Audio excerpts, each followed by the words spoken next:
Hello friends, this is Deepak Gupta from Sourcing Hardware. Do you know what is common between these few names that I'm going to list out? Tata, Bombay Dyeing, Dabur, Century Textiles, Godrej. Well, let me tell you that these 5 brands were set up by Indians more than 100 years ago. The Tata brand came up in 1868, Bombay Dyeing in 1879, Dabur in 1884, Century Textiles in 1897, and Godrej in 1897. So it won't be wrong to say that Godrej is the youngest of the oldest Indian brands. Another thing that I'd like to share with you is that according to Standards and Poor, in the 1960s, the average age of industry leading organizations was 60 years. And today it's down to 20 years, which means that industry leading companies disappear in 20 years. It could be due to acquisitions or due to disruptions caused by technology or competition or what have you. And these 5 Indian brands, which are more than 120 years old, are still going strong and they are still dominating their respective industries.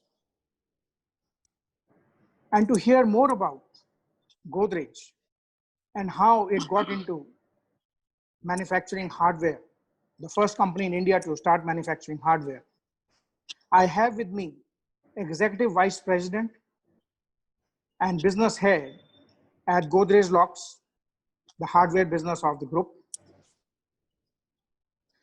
Mr. Shyam Motwani. Mr. Motwani has been with Godrej for a good 32 years and has been leading the locks business for the past 11 years. So it's indeed my pleasure to welcome Mr. Shyam Motwani to Conversations with Deepak. Mr. Motwani, welcome. Thank you. How are you doing? I'm doing good by the grace of God. How about you? Oh, very well as this lockdown would allow us to manage. Yeah. I think it is. As the wise people say, this year it is about preserving lives. Yes, and we shouldn't be worrying about profits or business. Yeah, profits and business can wait. We can wait. Life cannot. Very true. Very true. Lives cannot. You've hit the nail on the head. But otherwise, are you venturing out at all, or no? No, not much. Maybe a little bit. Once or twice, I must have ventured out in the last little close to 3 months now. A little less than 3 months now. Okay. Since the day I came back from work on 20th of March, which was a Friday, I have stepped out only twice. So you are a homebody in the true sense. Yeah, I'm a homebody in the true sense. Aren't we all? Aren't we all? We are. We should be. We should be very scared, because in bigger cities, it is really very scary. Yes, absolutely. Absolutely. So, Mr. Motwani, could you just tell us a bit about this very interesting history of Godrej Locks? How it started? Was locks the first product that Godrej got into? And what have been some of the interesting milestones that you have got to know? Well, my association with locks, like you rightly said, is little over 11 years now. It was in 2009 May that I moved to this business. As you mentioned in the opening introduction to the group, this was the founding business in 1897.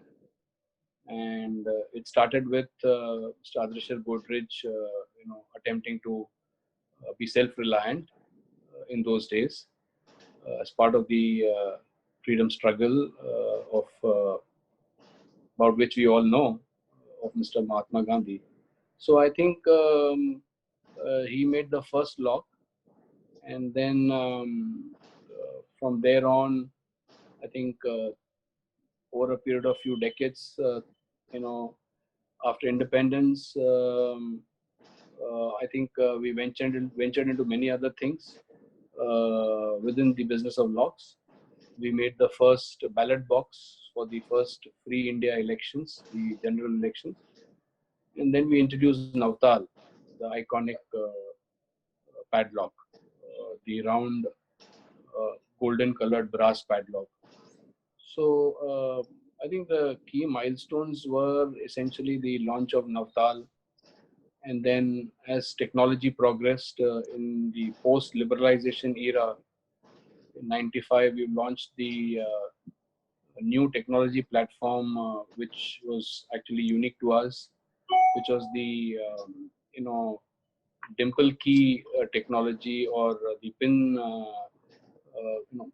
Pin tumbler. pin cylinder technology, where you would have a set of pins in which you would put springs, and the key would have a unique combination for those pins.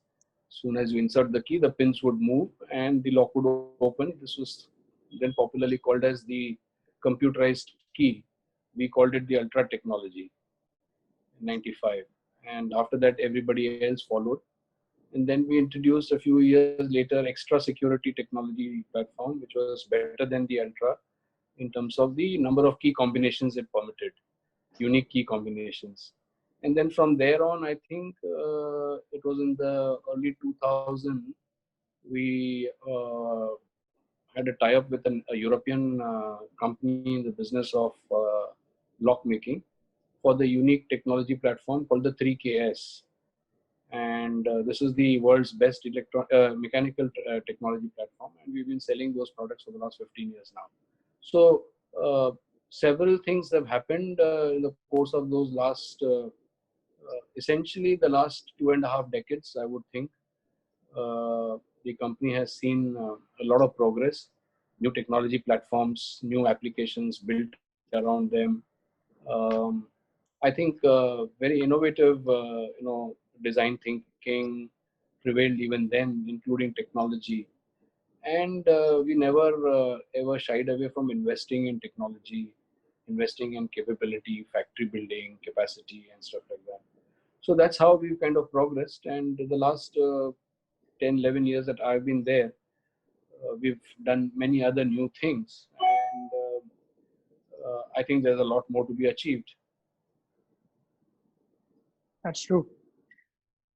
You have said that Godrej is the only company in the world to have all 5 levels of locking security technology. So Right. the ones that you've just mentioned, are these the 5 or one of the among the 5? What are the 5 Among the levels? 5. So basic strengths that we have is the lever technology, which is the technology that we started with the Navtal padlock and many other applications, including furniture locks. Then we have this Ultra technology, which I spoke about, followed by the extra security EXS technology platform, and then the 3KS technology platform I spoke about too. And finally, we have the digital electronic technology platform. So we call that as security strength 5. And within security strength 5, you have 5.1, 5.2, 5.3, 5.4, and 5.5, which is largely, you have fingerprint, you have, touchpad, passcode based technology, you have a retina recognition technology, you have a combination of fingerprint and touchpad. Then you have low energy Bluetooth technology using mobile phone pairing. So all that, I think, is within the overall technology strength of digital door locks or electronic locks. So these are the 5 strengths that we keep talking about, and these are I think globally, these are the best platform strengths that you can think of in building applications for devices which are going to guarantee you safety and security. I see. So you have used the word system or platform. What does system imply in terms of locking products? What does the platform mean? Is it something beyond the actual product? Is there something at the back that you are referring to? No, you see, the like they say, the heart of any product is the the system behind it. So if it's a refrigerator, it is the cooling system. So within the cooling system, there is a compressor, which is considered the heart of the refrigerator. And then there is a condenser, and then there's an evaporator. So similarly, for a lock, there is a system within which the kind of product works. So within the context of locks category, the cylinder, which we call as the stator cum rotor. Like in a motor, there's a stator and a rotor. So in a lock, there is a cylinder, which is the heart of the product. And that cylinder actually has the technology embedded in it. So it could be the strength 2 technology, it could be the strength 3, 4, and whatever else I spoke about. So this is the platform around which you build several applications. You can build a padlock around it. You can build a main door rim lock around it. You can build a mortise lock, handle lock around it. You can build a cylindrical lock around it. You can build any other furniture lock around it. You can do common key systems. You can do master key systems. So there are many things that are possible when you talk about a platform and a system, and build applications around them. So along with this very innovative set of locking systems that Godrej has developed, what other innovations has the company introduced in terms of, say, marketing or service or in the retailing per se? See, one of the things that we have done over the last several decades is this whole thing about 24 by 7 helpline that was introduced many decades back. And this allows 24 by 7 access to people. It also has emergency access in case you're locked out. So that was something that was tried out many years back. Then there is this technology innovation I spoke about with respect to the platforms of Ultra EXS. And then there has been a lot of design-led innovation that we have been working on. So industrial design and the kind of fine balance between form and functionality that we've been trying to establish. How do you marry technology with good-looking, aesthetically superior products? So design-led innovation has been the other thing that we've been doing, and product innovation in terms of the way it meets the customer needs and expectations, the amount of convenience that it brings to the consumer, the user experience, the user interface, the ease of installation, and many other things that are talked about have been also tried out on several new products that we've introduced, including the new recent ones that we launched in the architectural fittings and systems category, within which we have a kitchen systems segment, and we've launched something very innovative called the smart kitchen drawers and organizers, which meet the Indian kitchen needs and expectations of the consumers, of the users. So there is product innovation, there is technology innovation, there is design-led innovation, there is process innovation, and then there is many other things that we've done on the marketing front with respect to the way we actually bring our customers and connect with our customers with the products that we have to offer, the way we engage with our customers. Even today, for that matter,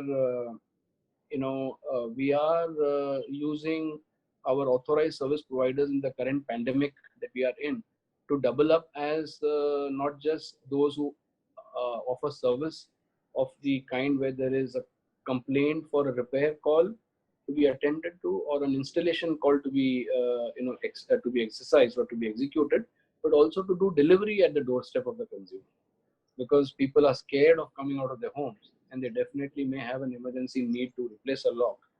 We are in fact communicating using WhatsApp social media groups to be able to tell the consumer that, even if you're not able to make it to the outlet close to your house, we will deliver to your doorstep. And we are making available the price list and the product catalog and a payment option to them to be able to sit within the confines of the house and order a lock, and then book a call and get the installation done by people who are going to be following all the necessary guidelines of safety and health and hygiene. So there are several things that we keep trying, in terms of engaging with our customers, engaging with our influencers. So I think companies can't survive without innovation. Absolutely. Absolutely. In terms of communicating with the customer, in terms of positioning lock products or security products, has the messaging changed, or is it still about controlling the fear factor, saving from the unknown? No, I don't think we have um, subscribed to the um, fear platform or plank of fear to communicate. We always believe positive communication is far more effective than using negative emotions. So we generally, as part of the guidelines, we stay away from such fear mongering. So we, currently, a key positioning idea or thought is, with respect to the locks categories, think safety, think Godrej Locks. So when it comes to safety of your near and dear ones, of your house and office, of your home and office, we are the gold standard. Think safety, think Godrej Locks, because for various reasons that I just explained to you. So we believe in very, very, I think, simple, reassuring, positive strokes that we want to provide to our consumers, both current and potential, to be able to promote the kind of products that we are launching, to be able to keep our brand salient in the minds of the consumer, so that we enjoy a very high mind share, and we are in the consideration set, and we obviously eventually translate that high mind share and high presence in the consideration set into a preference for the brand. So that's the approach towards the way we communicate, and the single-minded focus on the positioning idea and the thought. So how has the business grown over the past few years in terms of, say, geography, and in terms of revenues and product categories? Well, on all dimensions, the business has had some good run of both revenue growth, EBITDA growth, uh, international footprint, and new products and new technologies. So if I was to talk about just two key metrics of revenue and EBITDA, or PBT, over the last one decade, we've had a CAGR of about 12 to 13%, both revenues and bottom line. We now have presence in over 30 countries outside India. We have, like I said, now, in addition to locks as a category, and within locks, we have now all the mechanical technology platforms. Like I spoke about, the 5 technology strengths, within which there are 4 mechanical and there is 1 digital. We have a range of digital door locks for both home and offices, and then we have also now been in the category which we call as adjacent to our business, given the fact that there is channel synergy, the category of architectural fittings and systems, which has helped us also drive growth. So for the past close to 6-7 years, we've also now added significant revenues on account of this architectural fittings and systems category, within which there are several segments. There is furniture fittings, there is kitchen fittings, there is door fittings, there is glass fittings, and then there are many other segments that we have presence in. So on all dimensions, I think the business has seen significant growth and very satisfying kind of performance. So what's the split uh, between the businesses? How does it stand as of now? A split as in between the categories, the two categories? Between the categories, yes. The major categories. Yeah.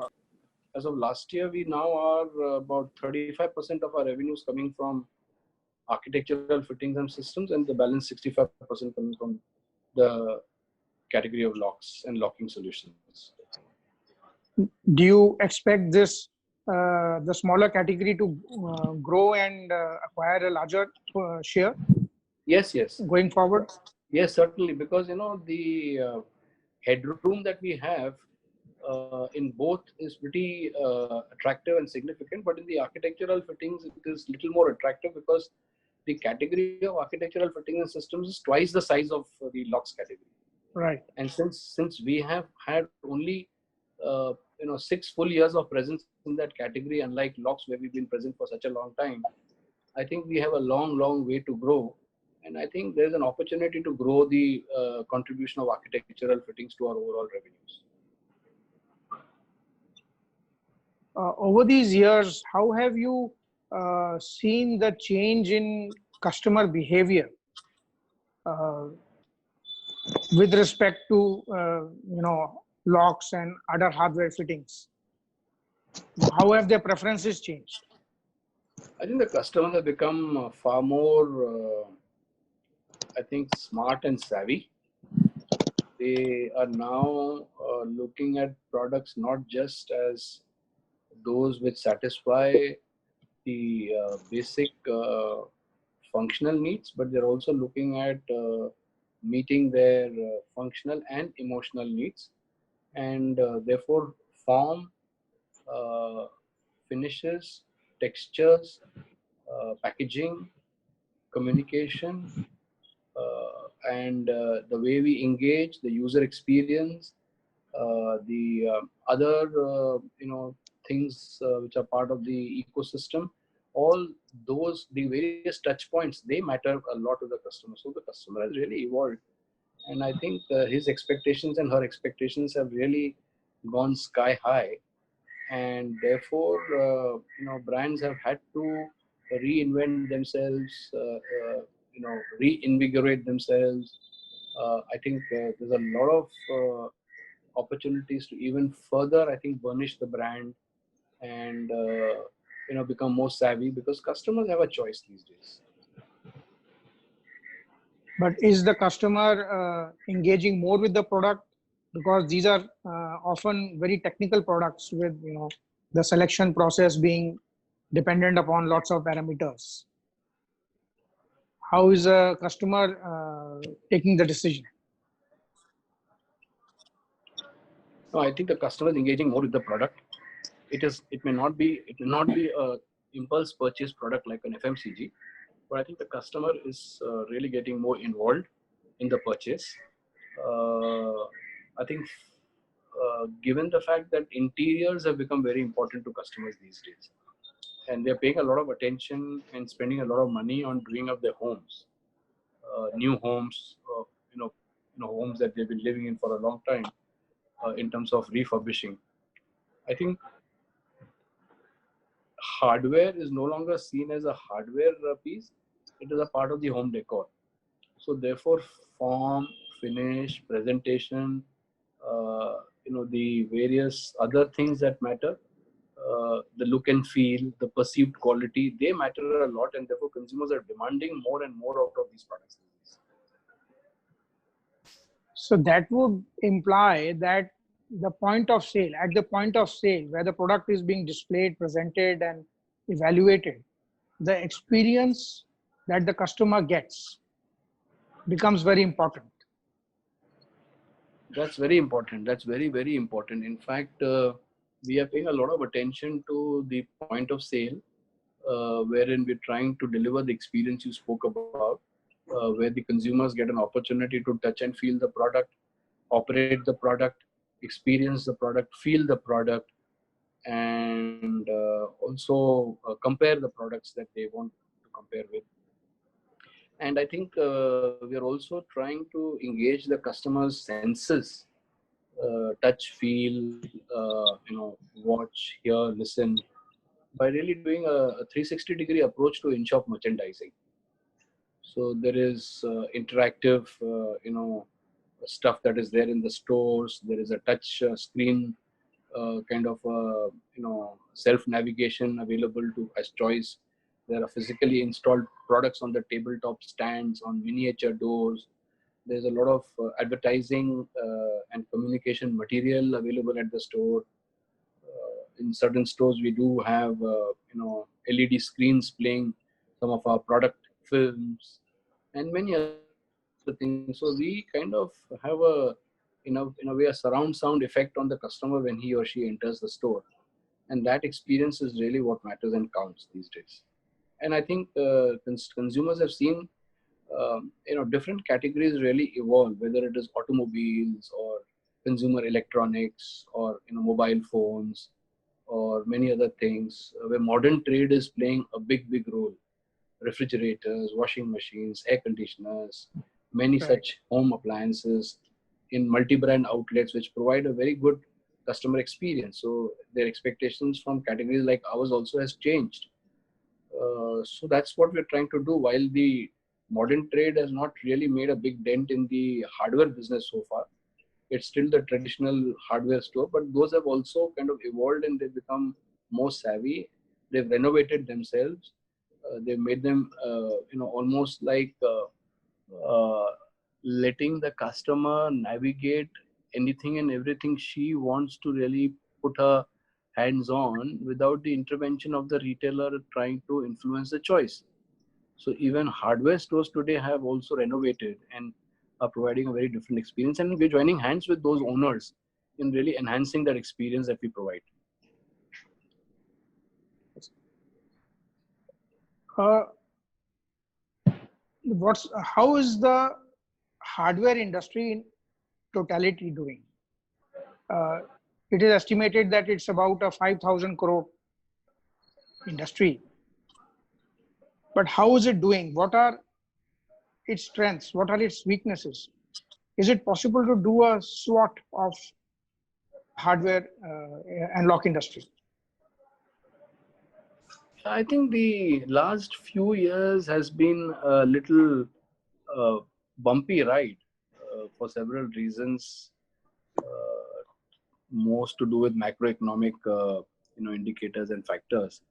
But I think the hardware industry uh, has, I think, significant strengths in terms of the the way it is able to currently make certain products available to the end users, and the comfort that end users have with interacting with the shopkeeper rather than doing things on their own or do it yourself. So I think to that extent the hardware industry has also evolved in the sense that it has gotten more professional. It has kind of become more like a departmental store kind of a business, where all products requiring home improvement uh, you know related attention are now available under one roof. They are departmentalized in the sense that they are all related to work within the house and outside the house, the building materials that we talk about. So you have several solutions for the doors, you have laminates, you have veneers, you have handles, you have knobs, you have floor tiles, you have wall tiles, you have bathroom tiles, you have bathroom fittings, you have kitchen fittings, and you have sanitary fittings, and you have the traditional hardware, and then you have the related hardware wherein you are also selling chimneys and you're selling cooktops and you're selling exhaust fans and many other things. So I think it has, over a period of time, it has moved from a typical mom and pop store into a more departmentalized, more modern kind of a showroom. And I think that is the strength of the hardware, kind of business, and locks in particular. I'm not so sure whether there is opportunity for it to become even more modern, even more savvy. I think there is, and I think over time it will become more modern. Uh, it's just that I think it's a little too, in a way, not so.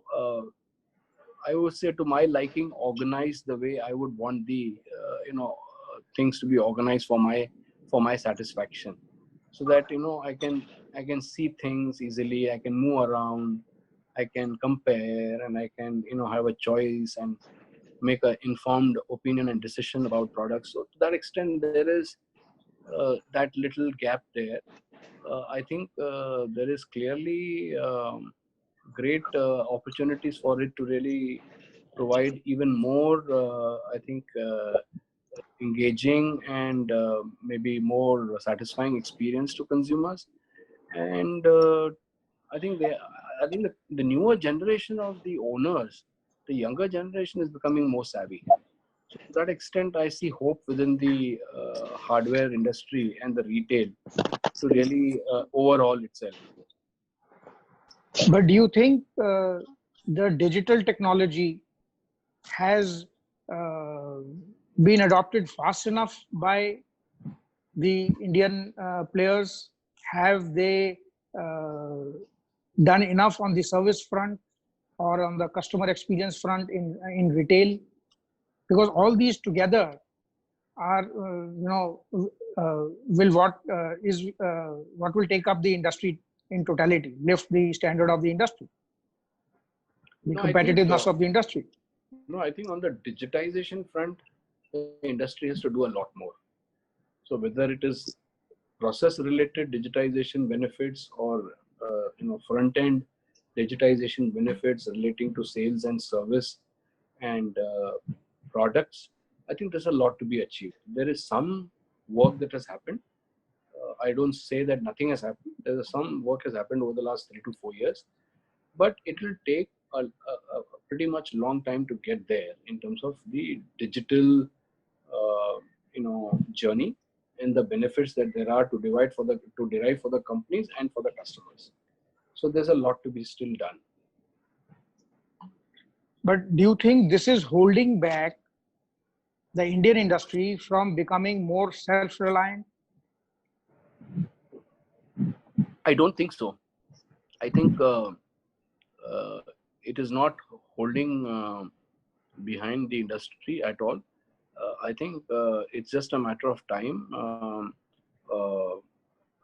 I think every other company, like any other organism, has to start small and then acquire some kind of shape and form and grow to a more healthy, adult, stable kind of a organism and a being, which can then remain on autopilot for many years thereafter.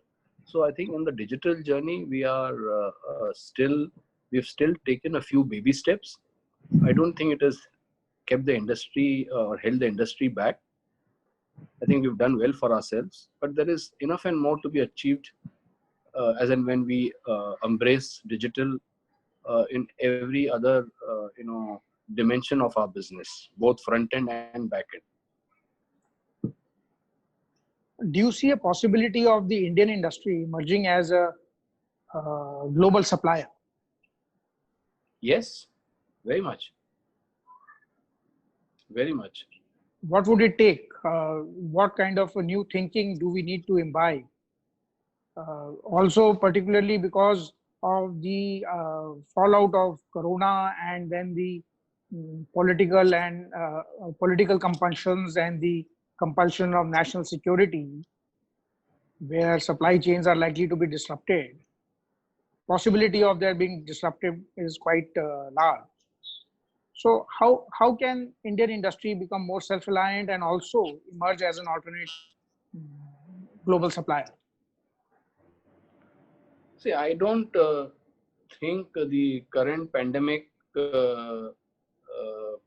is either the trigger or the barrier to or for the Indian companies to really become part of the global supply chains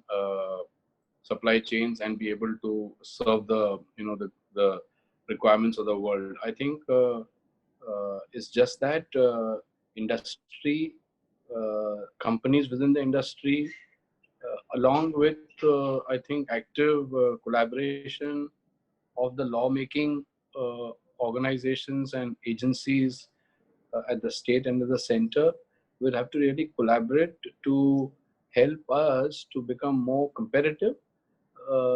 Certain enabling maybe I think systems or laws or policies or whatever it takes to help Indian companies to really compete globally will be needed, and the companies will have to also look at what else can it do to be able to meet the global competition.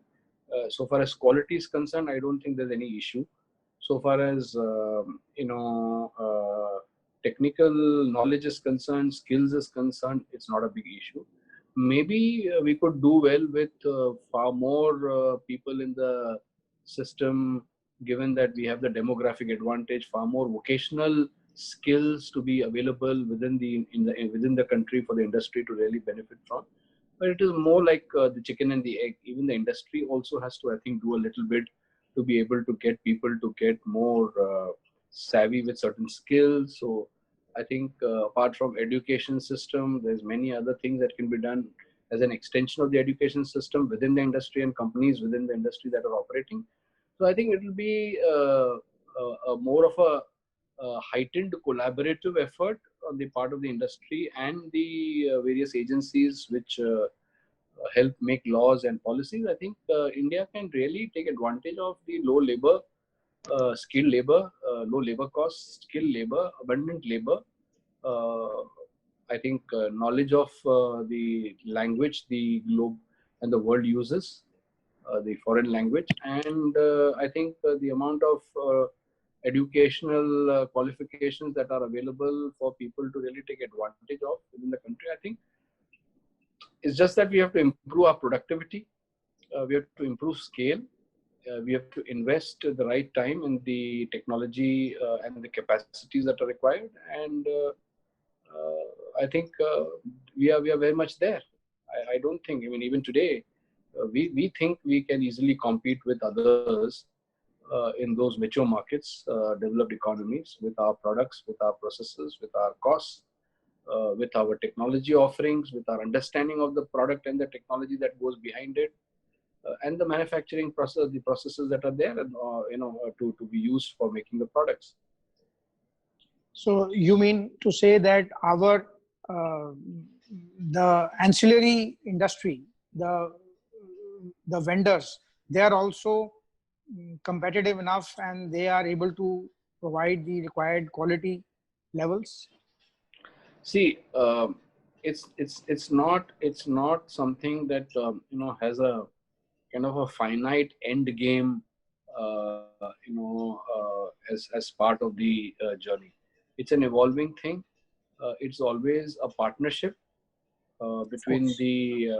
between the people in the ecosystem, between organizations and their big vendors and their other suppliers and partners. So one has to look at partnership as a way to improving competitiveness, and it's always more of a give and take and win-win for both of us. I think it is just pure collaboration and partnership that can get us there. So even our vendors are very much equipped to benefit from our journey. A large chunk of, or I would say majority of the operators in the hardware industry in India are small enterprises or small and medium enterprises, most of them family run. How can they professionalize themselves more? Also in view of the fact that the new generation has entered, taken over from their parents who set up the organizations. How can they professionalize themselves and enjoy better growth?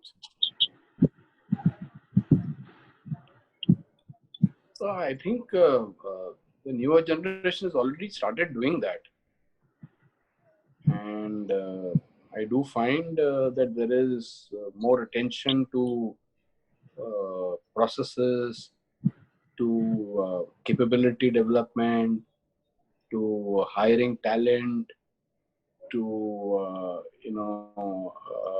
delivering good quality products. The between the promise and the delivery, the gap has narrowed, and there is investment in technology on the back end, front end, processes and improvements in processes, automation, uh, savviness in the products that they are designing and offering. So I think it's already happening. It's even if it's a family based or family run organization, it's the journey has started. It's just that the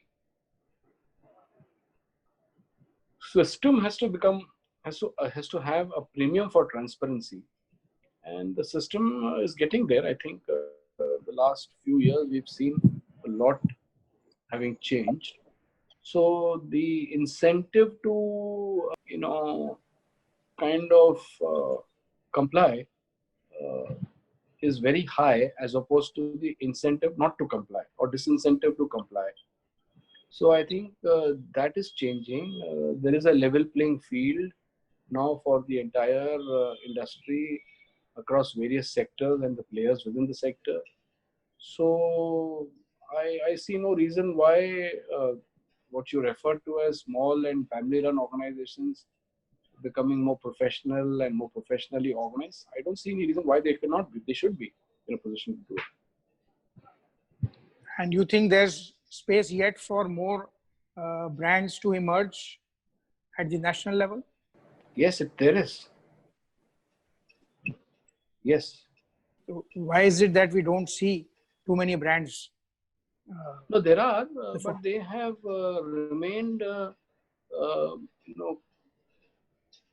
in a way, they have kind of focused their resources on some specific geographies within the country, and therefore, as of now, they don't look like they're national. But there are at least both Indian and some global brands which are national, which are very much competing at an all India, basis on an all India basis, and there are at least, to my mind, easily about four to five other national brands, both Indian and foreign, which are already operating in the category. You had mentioned that Godrej is present in over 30 countries, Godrej Locks. Yeah, So are the products being sold under the Godrej brand? absolutely. It's just the Godrej brand that we sell. I see. We don't sell anything else. We sell the Godrej brand both in B2C and in B2B. Okay. So how difficult or how challenging is it to get your brand recognized in an international market, in a market which is away from home, where the customers are used to different kind of communications, their expectations are much different, cultural issues? Fortunately, in the countries that we are currently present in, there's a large, uh, percentage of Indian population in the trade, and they are all quite, aware of the brand Godrej, and maybe many other Indian big brands. So when you really look for partnership in those countries, and you have people who have a fair amount of idea about the brand, and they're willing to partner us in our aspiration to make our products available in that country, I think we've been able to really partner with those local businessmen who've been around for 30, 40 years or around that time in those countries, who have established some kind of a presence and some kind of a business network. Through that partnership, we've been able to make our products available and be able to be sold in those markets. Along with that, we are also putting in a lot of effort in collaborating with our local partner in developing the marketing programs for promoting the brand and creating awareness about the brand. So it's the diaspora that's really taking the Indian brands forward. Absolutely, absolutely. It is the Indian diaspora that is helping. Well, Mr. Motwani, this has been quite an insightful discussion about Godrej and about your understanding of the market. And I really hope that our audience will take a leaf or two out of your book, your experience book, both as marketeers as well as manufacturers and entrepreneurs. And I hope you also enjoyed the discussion as much as I did. I did very much. Thank you for providing me the opportunity, Mr. Gupta. I think it was wonderful talking to you and using your medium to communicate to the thousands of your existing reader base and subscriber base, and those who've been ardent followers of your both your traditional and online medium. And I would like to wish you and your publication and your organization all the very best. And I would like to wish everybody that they stay safe and stay healthy. And I once again like to thank you for giving me the wonderful opportunity to really be able to share some of my thoughts on the subject that is equally important to you and me today. So thank you very much once again, Mr. Deepak Gupta. Thank you for your kind words. Have a good day. You too, man.